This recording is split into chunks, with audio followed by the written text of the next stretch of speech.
എസ്തേർ അധ്യായം 11.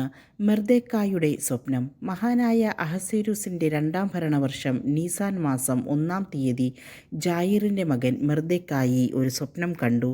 ജായിർ ബെഞ്ചമിൻ ഗോത്രത്തിലെ കിഷിൻ്റെ മകൻ ഷിമെയയുടെ പുത്രനായിരുന്നു. സൂസാ നഗരത്തിൽ ജീവിച്ചുകൊണ്ട് രാജകൊട്ടാരത്തിൽ സേവനം ചെയ്തിരുന്ന മഹാനായ ഒരു യഹൂദനായിരുന്നു മെർദെക്കായി.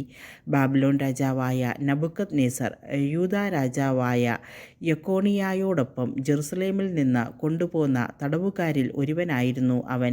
സ്വപ്നം ഇതായിരുന്നു: ഭൂമുഖത്ത് ബഹളവും സംഭ്രാന്തിയും ഇടിമുഴക്കവും ഭൂകമ്പങ്ങളും ലഹളയും.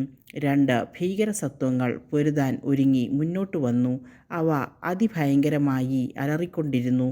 അവയുടെ അലർച്ച കേട്ട സകല ജനതകളും നീതിമാന്മാരുടെ ജനതയ്ക്ക് എതിരെ യുദ്ധത്തിനൊരുങ്ങി. ഭൂമുഖത്ത് അന്ധകാരത്തിൻ്റെയും നൈരാശ്യത്തിൻ്റെയും കഷ്ടതയുടെയും ദുരിതത്തിൻ്റെയും പീഡനത്തിൻ്റെയും മഹാകലാപത്തിൻ്റെയും ഒരു ദിവസം.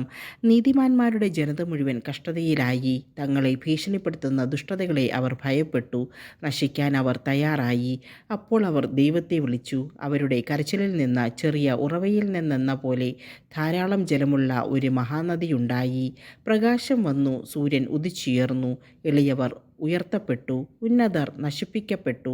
ദൈവം ചെയ്യാനുറച്ചിരിക്കുന്നതെന്തെന്ന് മൊർദെഖായി ഈ സ്വപ്നത്തിൽ കണ്ടു. ഉണർന്നപ്പോൾ അത് അവൻ്റെ മനസ്സിൽ തങ്ങി നിന്നു.